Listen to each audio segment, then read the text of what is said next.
IMSA car? Yeah, Ryan from last year, yeah, 23, so pretty amazing job he's done. Pretty amazing. And this is the team behind him here. Fantastic. Nice to see you. Great. Mr. President, thanks for having us. Thanks for having us. Congratulations. Thank you. We had to do it. Somebody had to do it, right?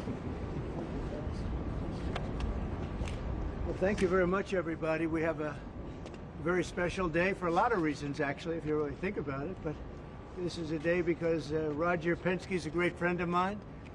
I've known him a long time. He received a few years ago the Presidential Medal of Freedom, the highest award in the country outside of the Congressional Medal of Honor. It's sort of the civilian version of the Congressional Medal of Honor. And I watched him win his 18th Indianapolis 500. And now I just said, "Did you win 19?" He said, "Well, actually, we won 20. He won 2 more since then." So that was like 5 years ago, and he won 2 more since then. And just well-deserving. If you look, Germany, Japan, the countries, they spend billions of dollars trying to win Indy. And I guess they do it sometimes, but not much. But he's done it 20 times, Phyllis. So he must know something about cars and racing, and trucks, too, by the way. He knows a lot about trucks. But he's been a very special guy, and he's brought some of our outstanding racing champions with tremendous courage and guts and grit. Hello, fellas. I didn't see you guys over there. That's a good-looking couple of teams, too. They have a lot of courage. And we'll see you in a second. So we're joined by the 2023-2024 NASCAR champion, Ryan Blaney, and Joey Logano. That's really fantastic, fellas. That's great. You get that car going, like as an example, on average, how fast will you About go 190. About 190, you can have it. I don't want to go, but 190, that's fantastic. And on a straightaway, you'll go how much? About 190, 200. About 190 to 200. Well, it takes a special genetic, you know that, right? It's genes. Not only it's genes, really. Most people couldn't do that. Very few people could do it. The 2023 and 2024 Indianapolis 500 winner, Joseph Newgarden. Hey, Joseph.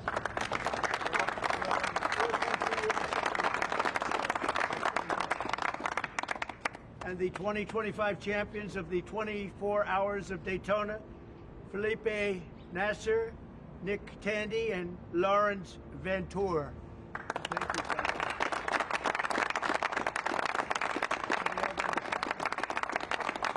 This is just a celebration of racing, and it's a celebration of Roger and his great success and his life, and these incredible champions who really do what very few people could do.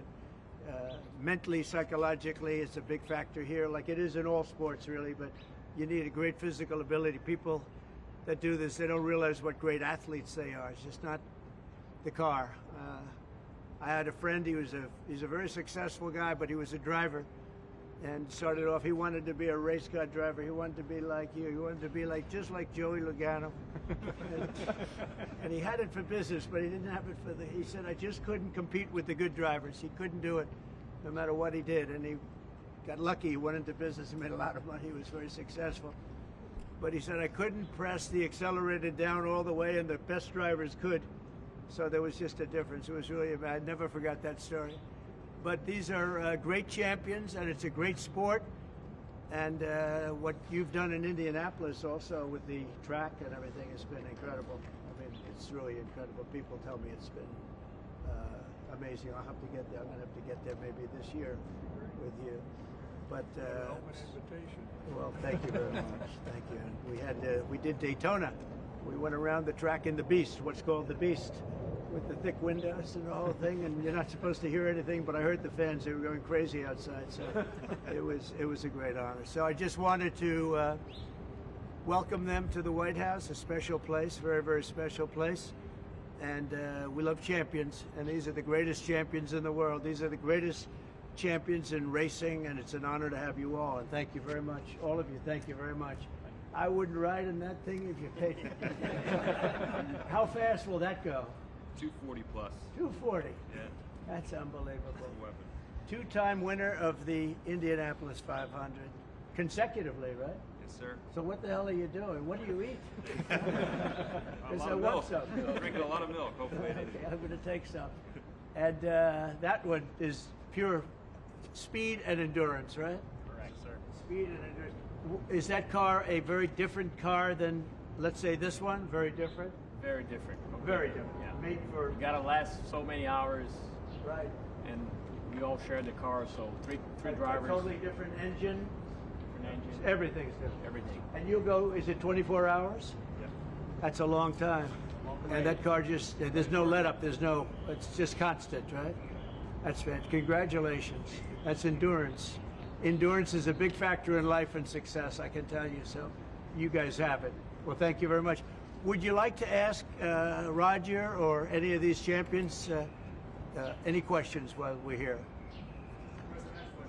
Yeah. You started the morning saying be cool, and then just Be a few cool. hours later, there was a pause put in on the terrace. Can you walk us through your thinking about why you decided to put a 90-day pause? Well, I thought that people were jumping a little bit out of line. They were getting yippy, you know? They were getting a little bit yippy, a little bit afraid, unlike these champions, because we have a big job to do. No other president would have done what I did. No other president. I know the presidents, they wouldn't have done it.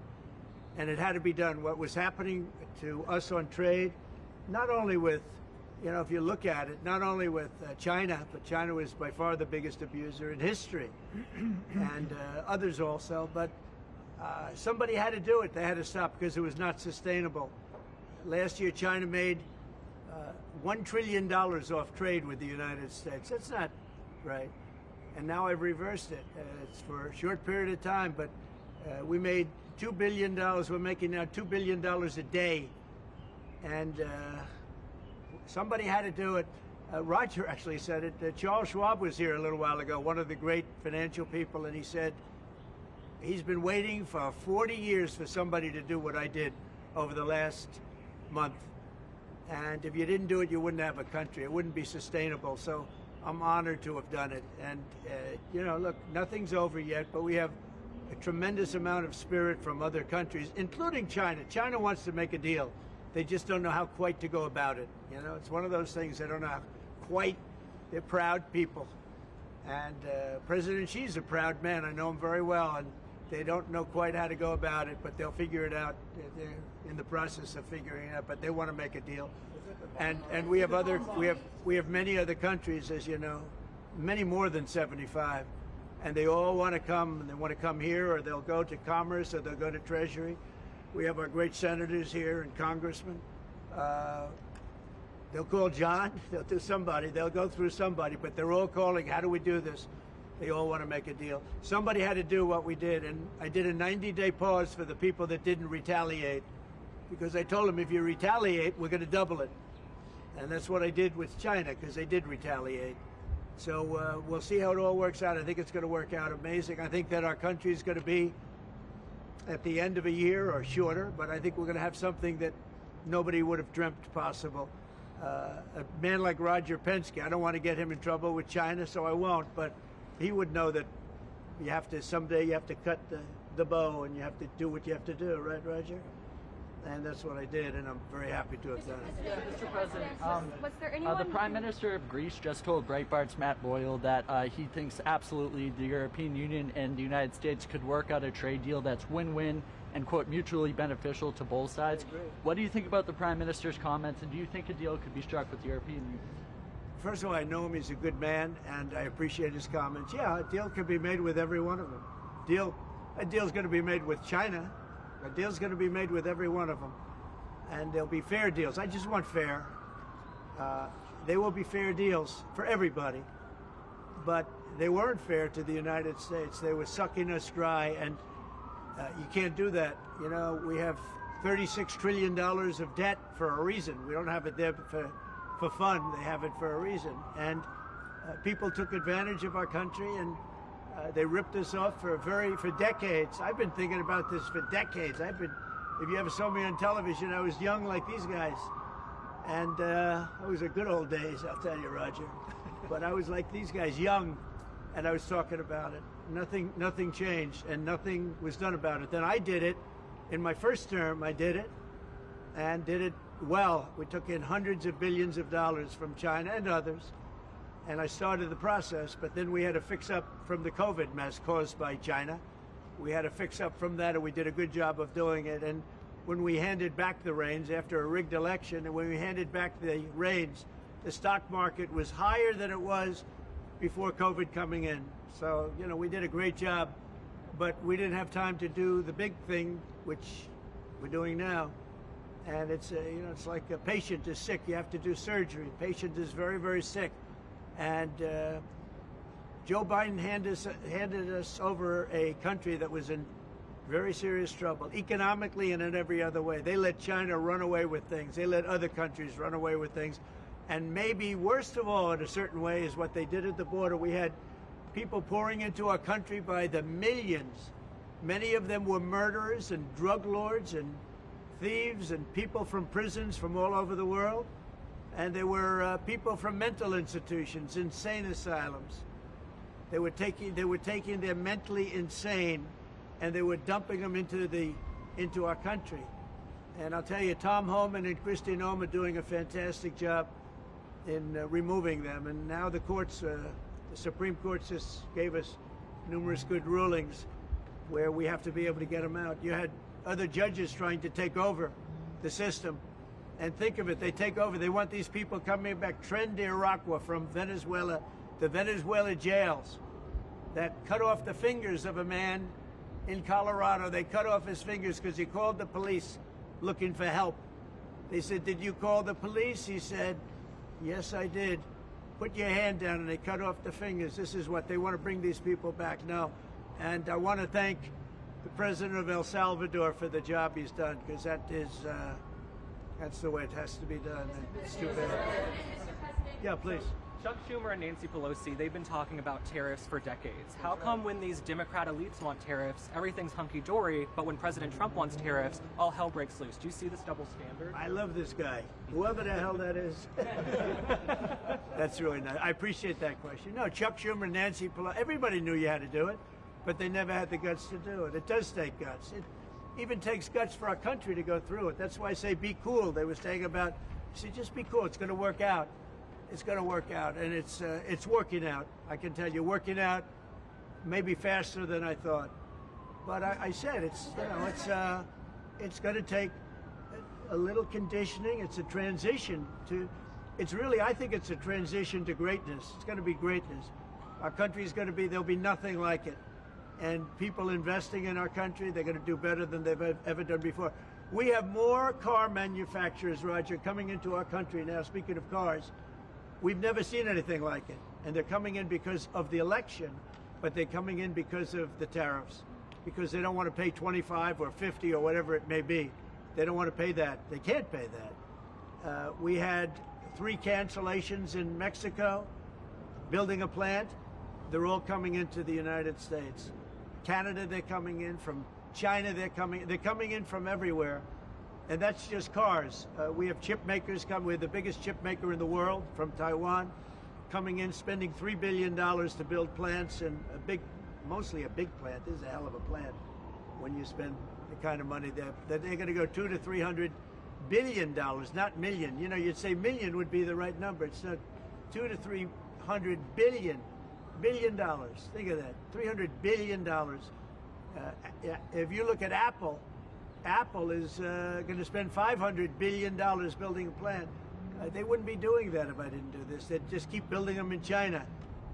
And that's unsustainable. It's not a pleasant thing to do, but I appreciate the question. And, you know, interestingly, Chuck Schumer and Nancy Pelosi, Crazy Nancy, they've wanted to do this for years, but they never had a president that had the guts to do it, because it does take guts, believe me. Was it the bond markets that persuaded you to reverse course? I was watching the bond market. The bond market is very tricky. I was watching it, but if you look at it now, it's beautiful. The bond market right now is beautiful. But yeah, I saw last night where people were getting a little queasy. I think everything had. Well, the big move wasn't what I did today. The big move was what I did on Liberation Day. We had Liberation Day in America. We're liberated from all of the horrible deals that were made, all of the horrible trade deals that were made. And I was helped by people just like this, senator, congressman, and friends, right? And we had great help in the Senate. Our Republican senators have been amazing. They stood tall. And likewise in the House. And John Thune has done an amazing job. Barrasso has done an amazing job. I mean, I can't think of a senator, really. We had tremendous support. We got a bill passed the other day with almost unanimous support in the Senate. And I think we're going to get that in the House, too. And I have to tell you that Mike Johnson is a great speaker. He's done a fantastic job. We had a majority of 1. Now we have a majority of 7. And you don't realize how big 7 is until you have a majority of 1. 7 sounds like so much. But we're doing well. But Mike Johnson and John Thune have done a really great job. Mr. President, was there anyone who influenced your decision? Did you speak with anyone, you know, Jamie Dimon? Did you speak with anyone? Well, I watched Jamie Dimon on Maria Bartiromo's show this morning, and he was very good. He said that, actually made the statement to effect that something had to be done with the tariffs and trade. He said that. He said, look, you know, at some point, but he said something has to be done with tariffs and trade. He understood it. He's very smart and very a genius financially. He's done a fantastic job at the bank. And he knows that. Everybody knows that. Anybody that's even a little bit smart knows it. It wasn't sustainable what was happening. Somebody had to pull the trigger. I was willing to pull the trigger. This should have been done long ago. Just like Biden should have stopped the border long ago. I mean, allowed 21 million people plus into our country, many of whom should never have been allowed out of prisons and jails. They came out of prisons and jails from all over the world, and now we're getting them out, bringing them back to their countries. But it's should have never been done. Yeah, go ahead, please. Sir, would you consider exempting some U.S. companies, maybe some larger companies who have been hit hard in the markets the last few days during this 90 days? As time goes by, we're going to take a look at it. There are some that have been hard. There are some that, by the nature of the company, get hit a little bit harder, and we'll take a look at that, yeah. How do you determine the next 90 days? Just instinctively, more than anything else. I mean, you almost can't take a pencil to paper. It's really more of an instinct, I think, than anything else. What's your credibility like? Because you said that these tariffs would go into effect on Monday. You said no pause. But today there is a pause. So how can people believe your word today? It's not a question of that. You have to have flexibility. I could say, here's a wall, and I'm going to go through that wall. I'm going to go through it no matter what, and keep going, and you can't go through the wall. Sometimes you have to be able to go under the wall, around the wall, or over the wall.